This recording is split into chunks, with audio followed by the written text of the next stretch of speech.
네, 그럼 이어서 저희가 항상 예의주시하고 있는 중국 증시에 대해서 전략과 함께 현재 상황 파악을 해보도록 하겠습니다. 오늘도 이안타증권 금융센터 부평지점의 박현상 대리와 함께합니다.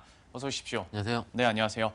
중국 증시 한번 얘기를 해보도록 할 텐데요. 지금까지 일주일 사이에 나왔던 지표도 많았고 이번 주에 나올 지표들도 많습니다. 좀 설명을 해주시겠어요? 네, 오늘은 좀 서두에는 이제 지표 얘기부터 말씀 좀 드리고요. 네. 그 일자 스토리부터 말씀을 드리도록 하겠습니다. 일단은 지난주에 차이신 서비스업 PMI 지표가 발표를 했는데 일단 전월치 같은 경우는 51.2 정도가 나왔고요. 지난주 발표한 3월 달 거 같은 경우는 52.2. 그래서 증가한 수치라 보시면 될 것 같고요. 네. 종합 같은 경우도 종합 PMI도 51.4. 전월 같은 경우는 49.4. 일단은 그 기준선이 50을 상회했다는 점에서 일단은 굉장히 긍정적이다 이렇게 말씀드릴 수가 있겠습니다. 일단 조금 전에 좀 발표를 했는데 CPI 지수가 발표를 했죠. 전월 대비해서 2.3% 정도 상승한 수치고 PPI 같은 경우는 4.3% 하락. 일단 근데 예상치 같은 경우가 4.6% 하락이었습니다. 네. 그 예상치보다는 조금은 나은 수치가 나왔다 이렇게 좀 보시면 될 것 같고요. 일단은 뭐 13일에 무역 수지 발표가 있고요. 14일 같은 경우는 전력 공급 계획 같은 발표가 좀 있고 15일 같은 경우는 가장 중요한 GDP 성장률 네. 발표가 있습니다. 일단 GDP 성장률이 이따가 도표를 보면서 좀 말씀을 드리기로 하고요. 일단은 전월이 그냥 6.8% 정도 성장치가 나왔기 때문에 어떤 식으로 나오는지가 가장 중요할 것 같습니다.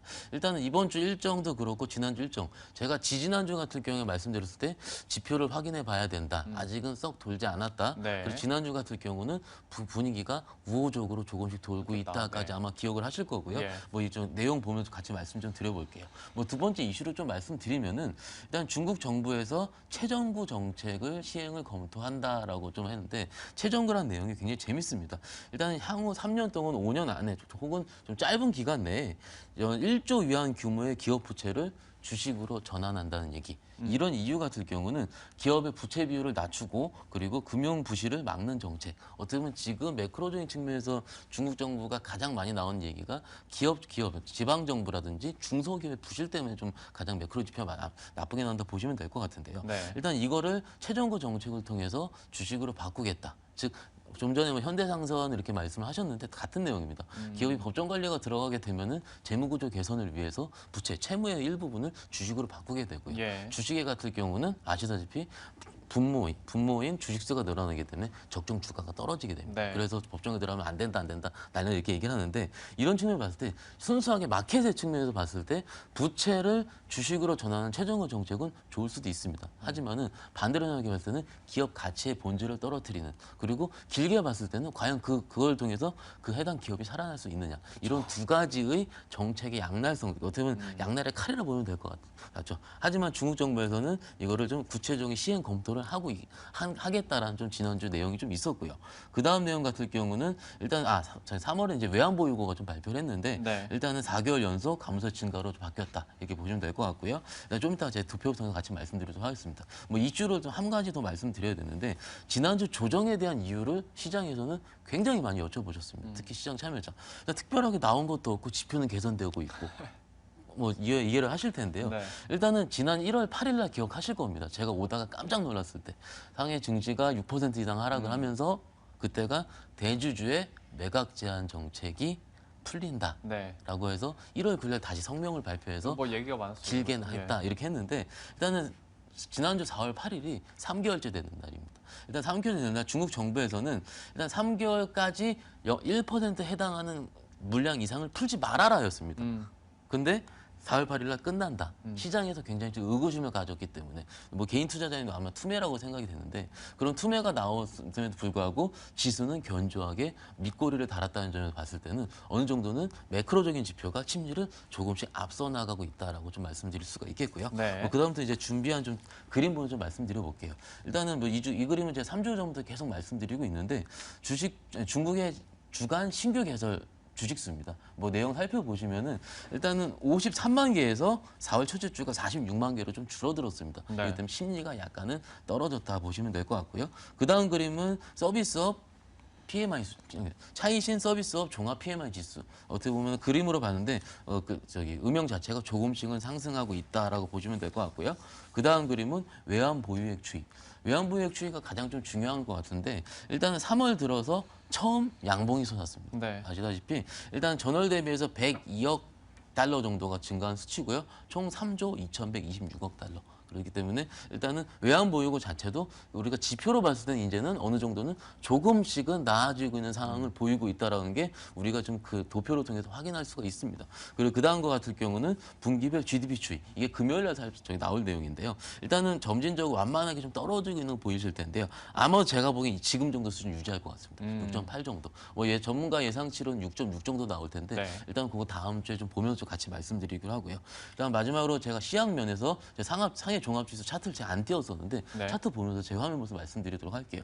일단 기술적으로 한번 말씀드리겠습니다. 내용은 좀 말씀드렸는데 일단은 지금 3,000포인트가 조금 넘어선 수치 뭐 1.8% 정도 상승한 걸로 오늘 나오고 있는데요. 일단 지금 위치에서 봤을 때는 3,000포인트가 어느 정도는 조금씩 견고하게 지지가 되고 있다라고 말씀드릴 수가 있겠고요.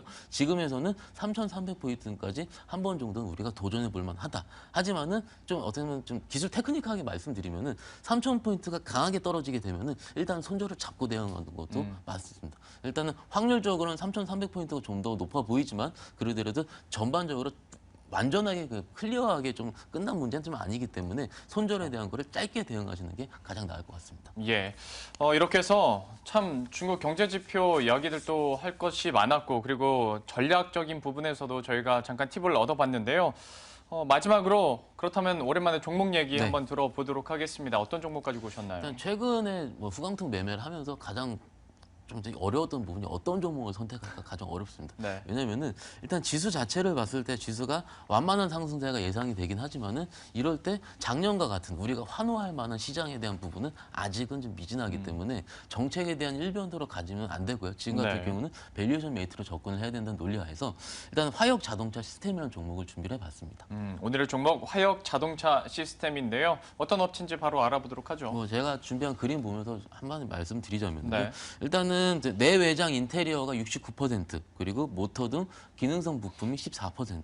즉 아시다시피 자동차 부품 업체라 보시면 될 것 그러네요. 같습니다. 자동차 부품 업체인데 코리아로 비교를 하자면은 현대모비스랑 같다고 보시면 될 것 같고요.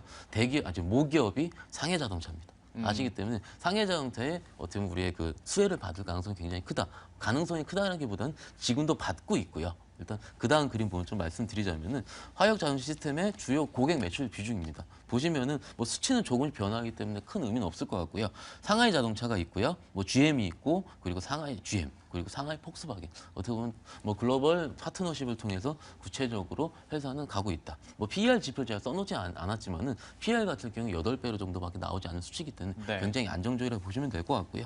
일단은 23개 정도 자회사가 있습니다. 뭐 자회사 같은 경우가 세분화한 자동차 부품 관련 시장의 선두지위를 차지하고 있고요. 아까 말씀드린 그 내용이 뭐 인테리어라든지 부품 그리고 셰시 공소부품 같은 경우가 같이 나와 있는 것을 볼 수가 있겠고요. 일단은 앞으로 모멘텀을 좀 말씀드릴 텐데 모멘텀 같은 경우는 작년 같은 경우에 미국 존슨 컨트롤사라는 곳과 파트너십을 맺었습니다. 그리고 이제 부품 회사를 자회사를 같이 설립을 했기 때문에 협력 같은 경우는 글로벌 공급을 계속 재개할 가능성이 크다. 그리고 플러스 하나 더 첨언을 하자면은 PER 지표, 즉 밸류에이션 메리트가 충분히 있다 이렇게 말씀드릴 수가 있겠고요. 예. 뭐 그림 보면 좀 말씀드리자면은 차트 보시면은요, 지금 화형 자동차 시스템의 지금 차트입니다. 뭐 지수 상승세 대비해서는 어느 정도는 비슷한 모습을 보이고 있고요. 지금 같은 경우는 특별한 테마라든지 뭐 징징이 테마라든지 어쩌면은 뭐 다른 여타 테마보다는 뭐 저희 밸류에이션 지표를 통해서 우리가 믿고 기다리는 것이 일단 가장 맞다나 해서 이 종목을 추천해봤습니다. 예. 오늘의 종목 화역 자동차 시스템인데요. 그런데 시간이 많이 가긴 했습니다만 딱 하나만 간단하게 여쭤보도록 하겠습니다. 아니면 아니라고 그냥 단호하게 말씀하시면 돼요. 위안화 약세 때문에 이런 부품주나 수출주에 대해서도 관심을 갖는 게 지금 상태에서 맞나요? 일단 시장에서는 뭐 중국 시장 자체가 일단 결론적으로 아니라고 좀 말씀드릴 수 있겠고 네. 일단 중국 시장 자체에서는 일단 위안화에 대한 부분은 어느 정도 이슈가 저는 끝났다고 생각을 하고 있습니다. 네. 일단 뭐 절상 추이를 어느 정도 유지하고 있고요. 뭐 그림 보면 좀 말씀 좀 드려볼까요? 일단은 네. 네, 일단 뭐 이렇고요. 일단 그림 보시면 어느 정도 절상 추이를 유지하고 있다 이렇게 보시면 될 것 같기 때문에 네. 일단 그런 이슈보다는요. 일단은 뭐 전반적인 밸류에이션으로 접근하는 게 가장 맞습니다. 알겠습니다. 요즘에 정부 측에서는 역시 위안화 절상 움직임이 좀 있다 보니까 오늘 또 부품주를 가지고 오셨길래 한번 추가적으로 여쭤봤습니다. 어디를 우리가 좀 더 선택해야 될지 좀 명확해진 것 같네요. 유안타증권 금융센터 부평지점의 박현상 대리와 함께했습니다.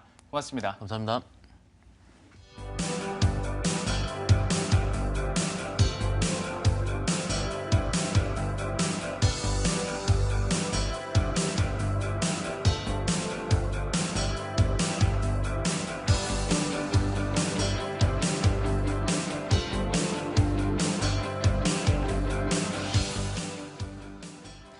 네, 발빠르게 달려왔습니다. 이슈엔 현장 저희가 준비한 소식은 여기까지고요. 저희들은 내일 이 시간에 더 알찬 소식 가지고 다시 찾아뵙도록 하겠습니다. 시청해주신 여러분 고맙습니다.